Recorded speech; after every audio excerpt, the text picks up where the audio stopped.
जय हिंद मेरे प्यारे दोस्तों। मैं खुलेश मार्कंडे चंद्र एकेडमी के इस ऑनलाइन प्लेटफॉर्म में आप सभी का फिर से स्वागत करता हूं। आज हम लोग छत्तीसगढ़ की करंट अफेयर्स जो 1 जनवरी से अब तक की टॉप मोस्ट करंट अफेयर्स है उसके बारे में चर्चा करेंगे। तो ये छत्तीसगढ़ से संबंधित जो करंट अफेयर्स का पार्ट 1 है, इसके बाद आपका एक और पार्ट में लाऊंगा। तो जितने भी करंट अफेयर्स बताऊंगा सभी इंपॉर्टेंट है, तो आपको इस वीडियो में अंतिम तक बने रहना है, क्योंकि आप सभी को पता है अभी हाल ही में सीजीपीएससी प्री का एग्जाम दिए हो, उसमें करंट अफेयर्स का कितना महत्व था और आने वाले प्रत्येक एग्जाम के लिए ये करंट अफेयर्स इंपॉर्टेंट है। तो अपनी तैयारी को मजबूत बनाने के लिए Chhattisgarh current affairs plus national और इंटरनेशनल करंट अफेयर्स की हम लोग सीरीज चलाएंगे, वो आप लोग के लिए बहुत फायदेमंद हो। तो आप सभी को पूरा वीडियो देखना है। वीडियो पसंद आए तो लाइक शेयर कमेंट, चैनल को सब्सक्राइब जरूर करें। चलो आइए आज का क्लास का हम लोग आगाज करते हैं। आज का मोस्ट इंपॉर्टेंट टॉपिक है कि छत्तीसगढ़ के 3 हस्तियों को पद्मश्री सम्मान दिया गया है। ये 2024 की आपकी करंट अफेयर्स है। ये इंपॉर्टेंट इसलिए है क्योंकि ये नेशनल लेवल पर है। प्रत्येक साल देश के अंदर देश के जो महान व्यक्ति है, जो समाज सेवा या किसी न किसी क्षेत्र पर अच्छे कार्य करते हैं, उनको एक तो भारत रत्न दिया जाता है और दूसरा है अपना पद्म पुरस्कार दिया जाता है। तो भारत रत्न इस बार भी 5 लोगों को, अभी तक के इतिहास में पहली बार ऐसा हुआ है कि 5 लोगों को भारत रत्न दिया गया है। इसी के साथ साथ आपका इस बार भी राष्ट्रपति जी के द्वारा 26 जनवरी को 132 लोगों को पद्म पुरस्कार से नवाजा गया है, जिसमें से आपको बता दूं कि 132 में से आपका 3 कैटेगरी में दिया गया है। 3 कैटेगरी आपका इसमें है, आपका 5 जो है पद्म विभूषण है, 17 आपका पद्म भूषण है और 110 लोगों को क्या मिला है जी? पद्मश्री। और इस 110 में से 3 जो है हमारे छत्तीसगढ़ से संबंधित है। क्लियर है? ध्यान रखना, इसकी शुरुआत जो है 1954 से हुआ है। भारत रत्न और पद्म पुरस्कार दोनों एक साथ 1954 से प्रारंभ हुआ है। क्लियर है? तो चलो आइए अब हम लोग छत्तीसगढ़ के जो 3 हस्तियां हैं वो कौन कौन है उसके बारे में जिनको इस बार पद्मश्री दिया गया है। छत्तीसगढ़ से संबंधित पहला व्यक्ति जिनको पद्मश्री दिया गया है वो है श्री हेमचंद मांझी जी। ठीक है? इनका कार्य क्षेत्र कौन सा है? चिकित्सा के लिए इनको क्या मिला है जी? पद्मश्री। ये वैद्यराज है, वैद्यराज जो गांव में वैद्यराज होते हैं ना, वो है। ठीक है? ये कहाँ के रहने वाले हैं? ये है नारायणपुर अबूझमाड़ क्षेत्र। ठीक है? अब ये जो लगभग 50 वर्षों से वहां के जो जंगल से जड़ी बूटी इकट्ठा करके औषधि बनाता है और जो आम लोगों को बहुत सारी बीमारी है उनको दूर करता है। बहुत ही कम पैसों में ये लोगों का इलाज करते हैं। इनकी ये विशेष कार्य के लिए भारत सरकार के द्वारा इनको पद्मश्री से नवाजा गया है। ध्यान रखना, ठीक है? हेमचंद मांझी कहां से है? नारायणपुर से। दूसरा नाम याद रखना है आपको, पंडित रामलाल बरेठ। ये पंडित रामलाल बरेठ जो है रायगढ़ से संबंधित है और इनका कार्य जो है कला के क्षेत्र में विशिष्ट कार्य किए हैं। कथक नर्तक है, कथक नर्तक। आपको पता है कि रायगढ़ में राजा चक्रधर जी फेमस है। ठीक है?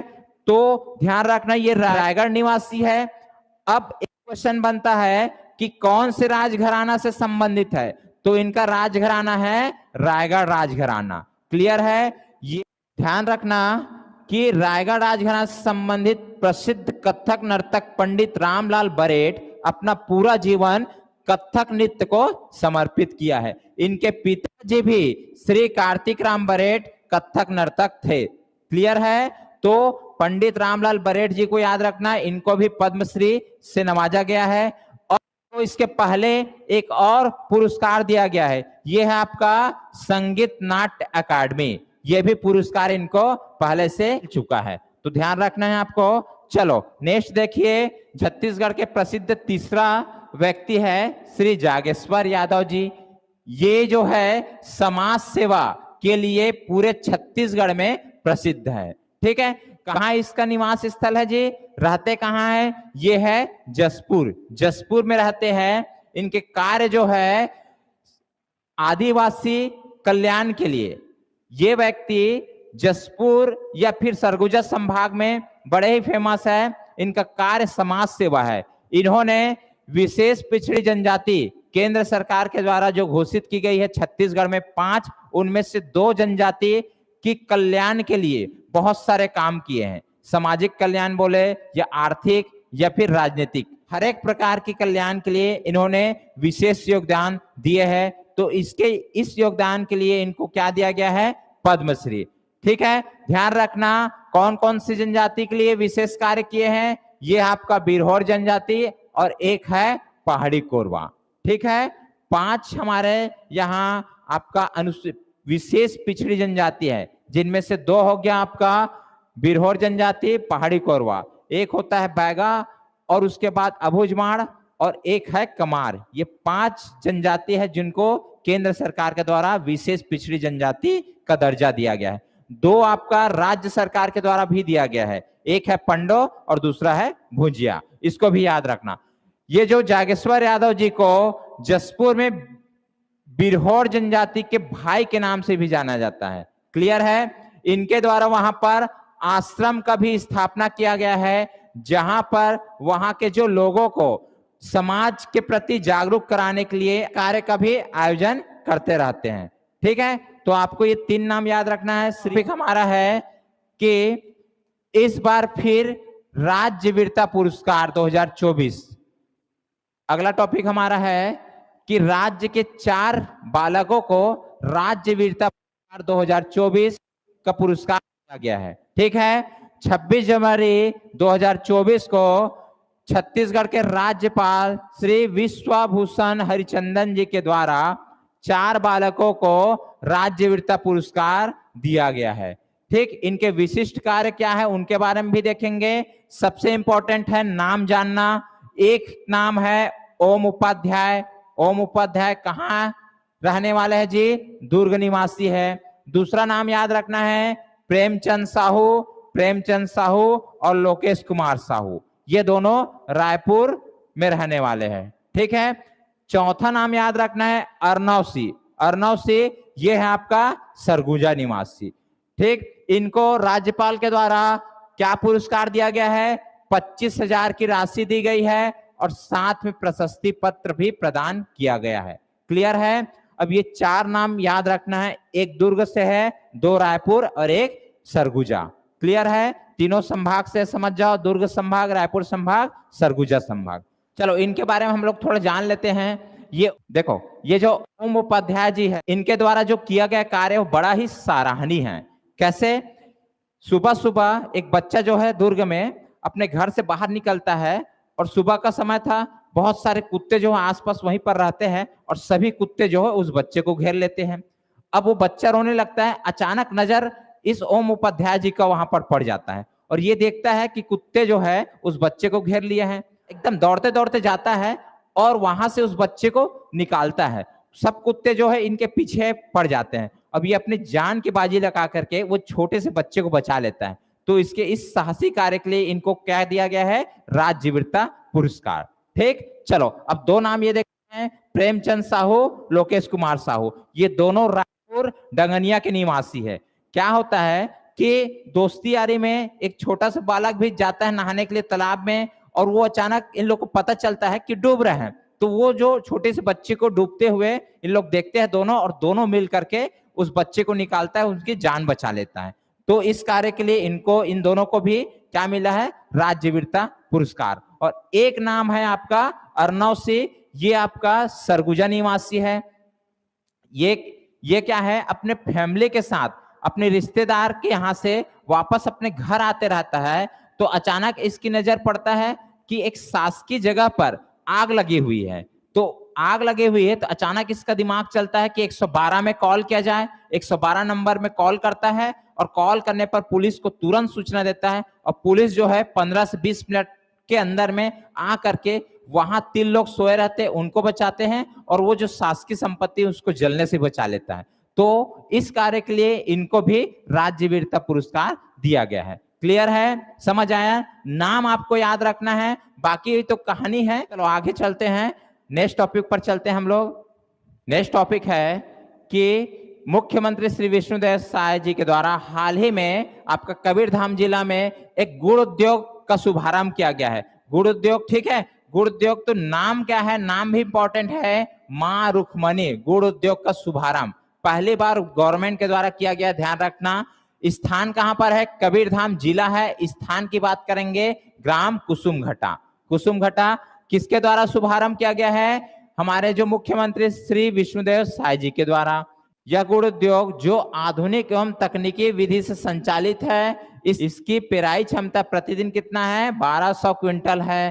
ध्यान रखना, इसमें सामान्य गुड़ उद्योग की तुलना में मजदूर और कुशल श्रमिक कम लगेगा।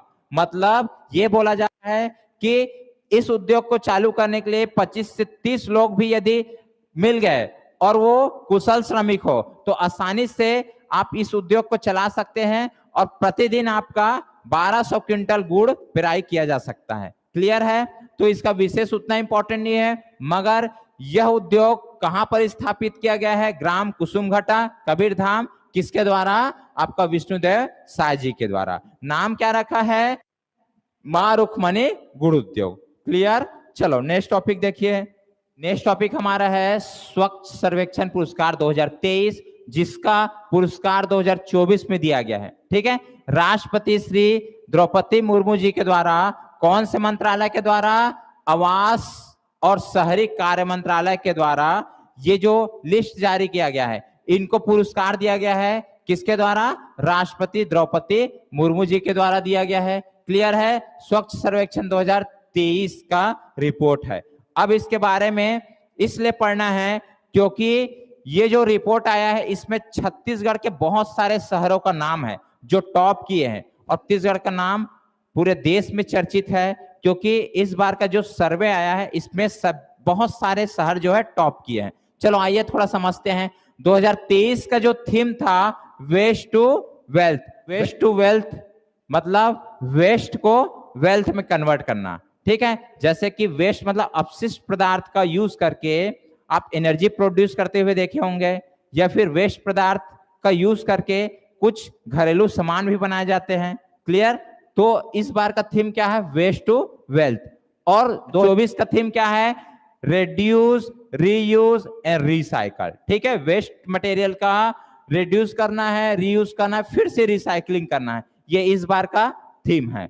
चलो देखो, सर्वश्रेष्ठ प्रदर्शन करने वाला राज्य, ठीक है, इस ओवरऑल इसका जो पुरस्कार वाली जो टेबल बना है उसमें राज्य के अकॉर्डिंग छत्तीसगढ़ का तृतीय स्थान है।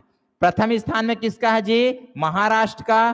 फर्स्ट स्थान में, सेकंड में मध्य प्रदेश और तृतीय थर्ड में आया है इस बार छत्तीसगढ़। इंपॉर्टेंट है ये सर्वे। ठीक है, 1 लाख से अधिक आबादी वाले शहर में, 1 लाख से अधिक आबादी वाले शहर की बात करेंगे तो प्रथम स्थान में इंदौर और सूरत दोनों एक साथ साझा किए हैं। ठीक है, द्वितीय स्थान में मुंबई है और तृतीय थर्ड स्थान में फिर से किसका रैंक है जी? नवा रायपुर, हमारा जो राजधानी है नवा रायपुर थर्ड पोजीशन में, 1 लाख से अधिक आबादी वाले शहर में। क्लियर है?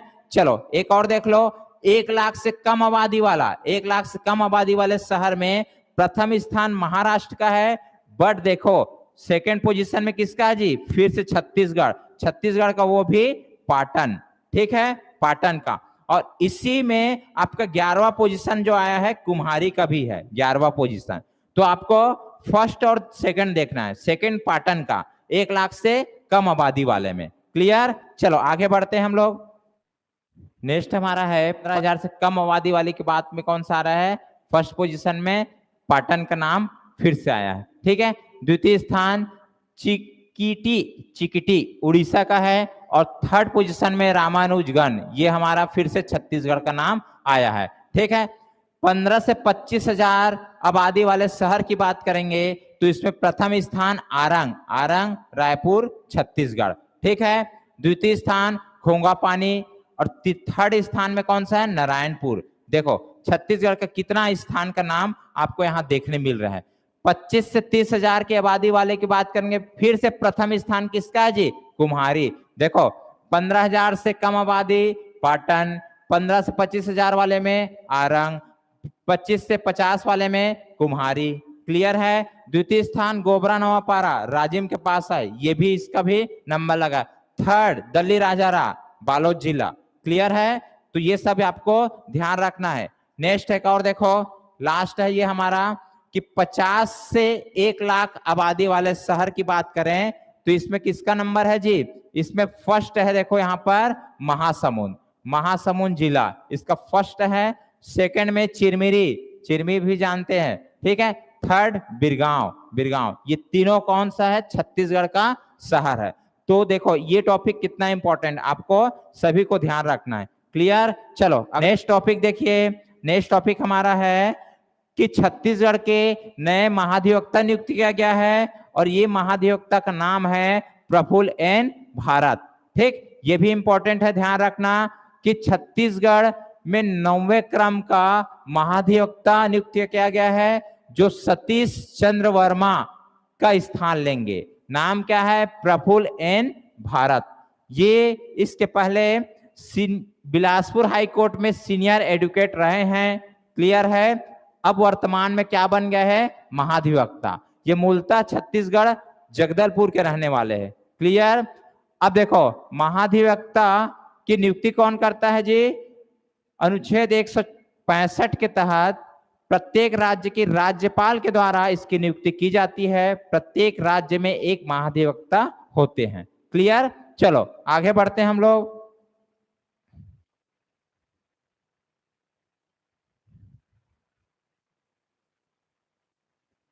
नेक्स्ट टॉपिक है छत्तीसगढ़ को मिला कोल्ड चैन पॉइंट सर्टिफिकेट। यह भी गर्व की बात है कि केंद्र सरकार के द्वारा कोल्ड चैन पॉइंट सर्टिफिकेट इस बार दिया गया है।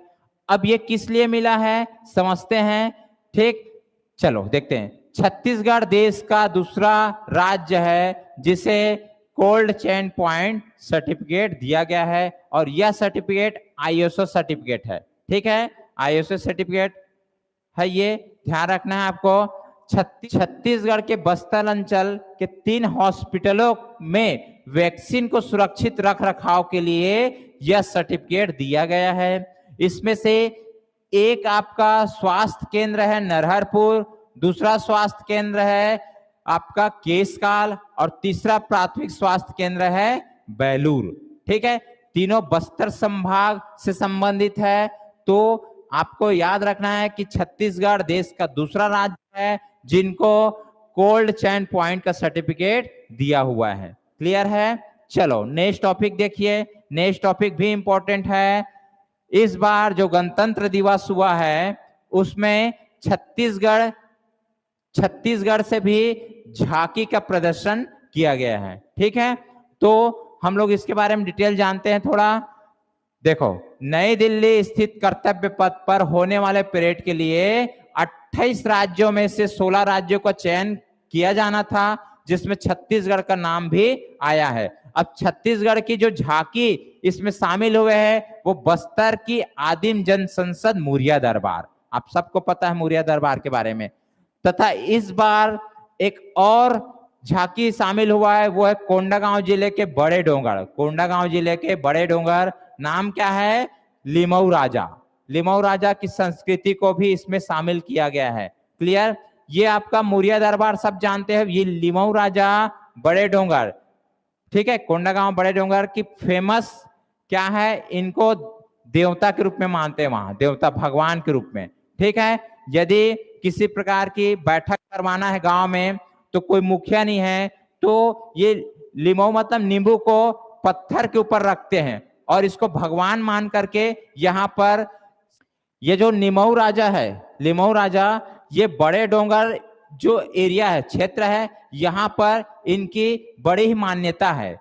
ठीक है, जैसे भगवान के रूप में हम लोग राम जी, हनुमान, ये सबको मानते हैं ना, वैसे यहाँ पर कुछ भी गलत होता है गांव में तो बैठक होगा, तो वहां मुखिया के रूप में किसको मानते हैं, ये एक पत्थर में नींबू रखते हैं, भगवान के रूप में मानते हैं, और जो भी निर्णय लेना रहता है इसके समक्ष लिया जाता है, और जो निर्णय लिया जाता है वो हमेशा मान्य होता है। ठीक, अगला देखो, छत्तीसगढ़ की झांकी जो हुआ है वो कौन से थीम पर आधारित था, भारत सरकार के थीम लोकतंत्र की जर्नी पर, लोकतंत्र की जर्नी इस पर थीम था। ठीक है, इस पर आधारित हमारा छत्तीसगढ़ का झांकी था। क्लियर है।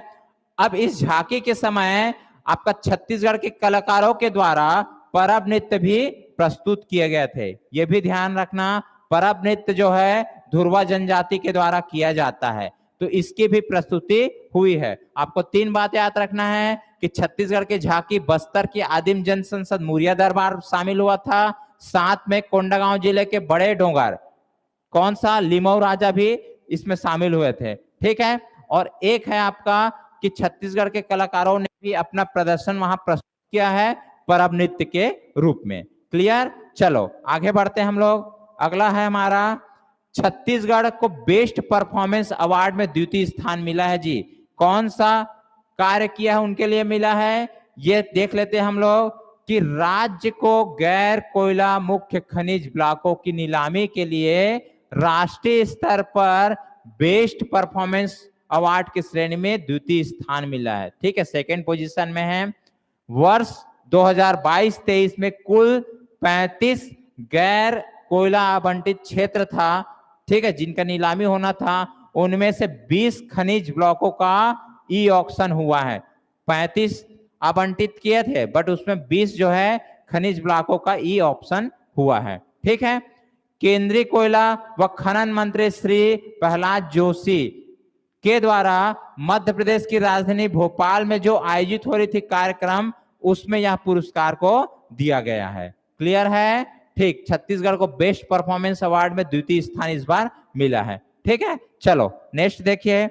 अगला टॉपिक हमारा है कि अभी हाल ही में छत्तीसगढ़ का दौरा हमारे उपराष्ट्रपति श्री जगदीप धनखड़ जी के द्वारा किया गया है। ये क्यों आए थे छत्तीसगढ़, तो छत्तीसगढ़ आने का इनका कारण ये था कि राज्य की एकमात्र कृषि विश्वविद्यालय इंदिरा कृषि विश्वविद्यालय रायपुर का स्थापना समारोह था। कौन से नंबर का, 38 नंबर का, 38 नंबर का स्थापना समारोह था। तो इस स्थापना समारोह में श्री जगदीप धनखड़ जी आए थे, साथ में राज्य के राज्यपाल श्री विश्वभूषण हरिचंदन और छत्तीसगढ़ के मुख्यमंत्री श्री विष्णुदेव साय जी भी शामिल हुए थे। क्लियर है। ध्यान रखना, यह विश्वविद्यालय की स्थापना कब हुआ है, 1987 को, 1987 को इनका स्थापना हुआ है। क्लियर है। अब इस कार्यक्रम में या इस कार्यक्रम को यादगार बनाने के लिए उप मुख्यमंत्री जी के द्वारा मौल श्री पौधे का रोपण भी परिसर के अंदर किया गया है। क्लियर है। इंदिरा गांधी कृषि विश्वविद्यालय के द्वारा धान की नवीन किस्म का भी शुभारंभ किया है। ये इनका नाम क्या दिया गया है, संजीवनी। संजीवनी नया धान का जो किस्म है, ठीक है, वैरायटी है, इनके बारे में भी यहाँ पर डेवलप किया गया है। अगला देखोगे, श्री जगदीप धनखड़ जी के द्वारा इस दौरान कृषि विश्वविद्यालय के द्वारा जारी कृषि दर्शिका पत्रिका का भी विमोचन किया गया है। तो इतनी बातों को आपको याद रखना है। ठीक, चलो आगे बढ़ते हैं हम। नेक्स्ट टॉपिक है, राज्य का दूसरा और बीसीसीआई का पहला क्रिकेट इंटरनेशनल स्टेडियम छत्तीसगढ़ में स्थापित किया जाना है। ठीक है, अब ये कहां पर किया जाएगा वो भी देखेंगे। ध्यान रखना, बीसीसीआई के द्वारा छत्तीसगढ़ में स्थापित पहला इंटरनेशनल क्रिकेट ग्राउंड है। क्लियर है। बट छत्तीसगढ़ में स्थापित दूसरा इंटरनेशनल क्रिकेट ग्राउंड है, क्योंकि राज्य के द्वारा पहला इंटरनेशनल क्रिकेट ग्राउंड रायपुर में स्थापित किया जा चुका है। ठीक है, तो ध्यान रखना कि हाल ही में बीसीसीआई के द्वारा छत्तीसगढ़ के बिलासपुर में राज्य का दूसरा अंतरराष्ट्रीय क्रिकेट स्टेडियम बनाने की घोषणा की गई है। यह बीसीसीआई के अधीन छत्तीसगढ़ में पहला स्टेडियम होगा। क्लियर है। राज्य का पहला अंतरराष्ट्रीय क्रिकेट स्टेडियम रायपुर में पहले से स्थापित किया जा चुका है, जिसका नाम क्या है? शहीद वीर नारायण सिंह स्टेडियम। क्लियर है? चलो अगला देखिए, छत्तीसगढ़ स्टेट पावर कंपनी, मतलब विद्युत कंपनी के बारे में बात कर रहे हैं। तो यहाँ का 12वें अध्यक्ष के रूप में चुना गया किसको? मुख्यमंत्री के जो सचिव रहे हैं, कौन? पी दयानंद जी को। पी दयानंद जी को 12वें अध्यक्ष के रूप में चुना गया है छत्तीसगढ़ स्टेट पावर कंपनी का। क्लियर है? तो ये आपका वन लाइनर है, इसको भी आपको ध्यान रखना है। ठीक, चलो अगला टॉपिक देखते हैं हम लोग। देखो अगला टॉपिक है, राष्ट्रीय कराटे प्रतियोगिता में बस्तर ने 9 मेडल जीते इस बार। ठीक है, राष्ट्रीय स्तर पर कराटे हुए हैं, उसमें बस्तर के जो 9 खिलाड़ियों ने मेडल जीते हैं। अब ये ध्यान रखना, यह आयोजन कहाँ हुआ जी? कटक उड़ीसा। कटक उड़ीसा में हुआ है, 6 से 7 जनवरी के बीच हुआ था। क्लियर है? अब इस प्रतियोगिता में बस्तर के 9 खिलाड़ी ने पदक जीते, जिसमें से 1 पदक है स्वर्ण पदक और 4 आपका सिल्वर है, 4 कांस्य है। कुल मिलाकर 9 पदक जीते हैं। क्लियर? और इसी बीच में एक घोषणा किया गया है केंद्रीय मंत्री अनुराग ठाकुर जी के द्वारा कि छत्तीसगढ़ में 7 नए खेलो इंडिया सेंटर्स की स्थापना की जाएगी। क्लियर? तो ध्यान रखना है आपको। चलो नेक्स्ट देखिए, नेक्स्ट टॉपिक आपका है कि छत्तीसगढ़ के पुलिस विभाग को राष्ट्रीय स्तर पर सम्मानित किया गया है। ठीक है, छत्तीसगढ़ के जो है 39 अधिकारियों और कर्मचारियों को केंद्र सरकार के द्वारा सम्मानित किया गया है। ये 3 अलग अलग श्रेणी में पुरस्कार दिया गया है। एक श्रेणी है विशिष्ट सेवा पदक। ठीक है, इसमें 2 लोगों को पुरस्कार दिया गया है। छत्तीसगढ़ के 2 पुलिस अधिकारियों को सम्मानित किया गया है। एक आपका श्री अमित कुमार है और दूसरा श्री कन्हैया लाल ध्रुव। ये दोनों नाम इंपॉर्टेंट है क्योंकि केवल 2 है तो ये पूछा जा सकता है। ठीक है, अब दूसरा है आपका सराहनीय सेवा पदक, 11 लोगों को मिला है। अब 11 को याद करना थोड़ा मुश्किल है और उतना इंपॉर्टेंट भी नहीं है, मगर डाटा याद रखना है 11 लोगों को। तीसरा है पुलिस वीरता पदक, 26 लोगों को। अब कुल मिलाकर के कितने लोग को जी? 39 लोगों को मिला है। क्लियर है? तो ये चीज को भी ध्यान रखना है। अगला एक योजना केंद्र सरकार के द्वारा देश में लागू किया गया है कि विशेष पिछड़ी जनजातियों को सरकार के द्वारा लॉन्च किए गए योजनाओं का लाभ उनको मिलना चाहिए। उनके लिए एक योजना चला रही है, ये योजना का नाम है पीएम जनमत योजना। पीएम जनमत योजना। क्लियर है? प्रधानमंत्री जनजाति आदिवासी न्याय महाअभियान के द्वारा पीएम जनमत योजना का शुभारंभ किया गया है, जिसके तहत छत्तीसगढ़ के विशेष पिछड़ी जनजातियों को शिविर के माध्यम से योजनाओं के लाभ के बारे में बताएंगे और उनको लाभ दिलाएंगे। ठीक है, हाल ही में छत्तीसगढ़ के मुख्यमंत्री जी के द्वारा भी एक कार्यक्रम आयोजित किया गया था रायगढ़ जिला में, जहां पर बिरहोर जनजातियों से मुलाकात किए हैं। ठीक है, यह भी ध्यान रखना है। केंद्र सरकार के द्वारा छत्तीसगढ़ में 5 विशेष पिछड़ी जनजाति जो घोषित किया गया है, उनको भी आपको याद रखना है। एक आपका है बैगा, अभुजमाड़, कमार, पहाड़ी कोरवा, बिरहोर। ठीक है, 5 है। और राज्य सरकार के द्वारा 2 आपका जनजातियों को विशेष पिछड़ी जनजाति में शामिल किया गया है। एक है पंडो, दूसरा है भुंजिया। चलो नेक्स्ट टॉपिक देखते हैं। टॉपिक है कि छत्तीसगढ़ सरकार के द्वारा जो 22 जनवरी 2024 को अयोध्या में श्री राम लल्ला जी की प्राण प्रतिष्ठा कार्यक्रम थे, उनको भोग लगाने के लिए आपका 3000 क्विंटल चावल छत्तीसगढ़ से भेजे गए थे। उनके बारे में थोड़ा जान लेते हैं।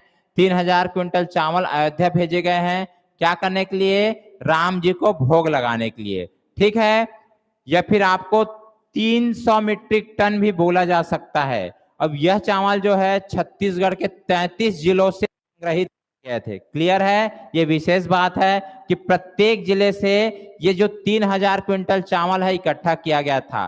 ठीक, इस अवसर पर 18 राज्यों के 50 से अधिक दुर्लभ वाद्य यंत्र जो है जिसकी मंगल ध्वनि को शामिल किया गया था, उनमें से एक हमारे छत्तीसगढ़ के जो तमुरा है, ठीक है, शामिल किया गया था। आपको पता है तमुरा का यूज कौन से नृत्य में किया जाता है जी? आपका पंडवानी गायन में। तमुरा का यूज पंडवानी गायन में किया जाता है, ठीक है। इसलिए इस कार्यक्रम में हमारे छत्तीसगढ़ से तमुरा को शामिल किया गया था। क्लियर है? अब इस कार्यक्रम में भगवान राम के जो ससुराल नेपाल, नेपाल का कौन सा? जनकपुर। जनकपुर से भी आपका आभूषण लाए गए थे, फल, बर्तन, मेवा इत्यादि सामान लाए थे, ठीक है, उसको भोग लगाने के लिए। तो ये बात को भी आपको ध्यान रखना है। और आज का अंतिम टॉपिक और इम्पोर्टेंट टॉपिक, छत्तीसगढ़ सरकार के द्वारा एक कीर्तिमान रचा है। इस बार धान खरीदी जो हुआ है वो राज्य बनने के बाद पहली बार 145 लाख मीट्रिक टन धान की खरीदी की गई है, जो रिकॉर्ड तोड़ है, ठीक है। इसके पहले 107.5 लाख मीट्रिक टन की धान खरीदी की गई थी, मगर इस बार कितना हो गया जी? 144.90 या फिर 145 लाख मीट्रिक टन धान खरीदी, ठीक है। ये कब का है? वर्ष 2023-24 का रिकॉर्ड है इस बार का, ठीक। टारगेट क्या था? टारगेट था 130 लाख मीट्रिक टन धान खरीदने का, बट रिकॉर्ड तोड़ इस बार धान खरीदी हुई है। क्लियर है? ध्यान रखना। अब ये 2022-23 और 2023-24 इन दोनों का यदि कंपेयर किया जाए तो 26%, लगभग 26% धान अधिक खरीदे गया है इस बार, ठीक है, ये भी ध्यान रखना। क्लियर? खरीफ विपणन वर्ष 2022-23 में 24,72,310 किसानों ने समर्थन मूल्य पर 21 क्विंटल प्रति एकड़ धान को उपार्जन कर यह लक्ष्य हासिल किया है। अर्थात इस बार जो किसान 24,72,310 लोगों ने अपनी धान बेचे हैं, कितने, किस हिसाब से? 21 क्विंटल, ठीक है, 21 क्विंटल प्रति एकड़ के हिसाब से। क्लियर है? इसके हिसाब से इस बार 145 लाख मीट्रिक धान की खरीदी की गई है। एक चीज और ध्यान रखना कि धान जो खरीदने का जो निर्धारित समय था वो था आपका 1 नवंबर 2023 से 31 जनवरी 2024 तक, जिसको 4 दिन एक्स्ट्रा बढ़ाया गया था। अब डेट क्या हो गया है? 4 फरवरी 2024 तक। क्लियर है? 4 दिन एक्स्ट्रा बढ़ाया गया है, तो ये डेट को भी आपको ध्यान रखना है। क्लियर? तो ये बातें थी आज की करंट अफेयर्स में। सभी करंट इंपॉर्टेंट है, आप देख लिए होंगे। तो आज का वीडियो यहीं तक था, मिलते हैं अगले वीडियो में। तब तक के लिए जय हिंद, जय भारत, जय छत्तीसगढ़।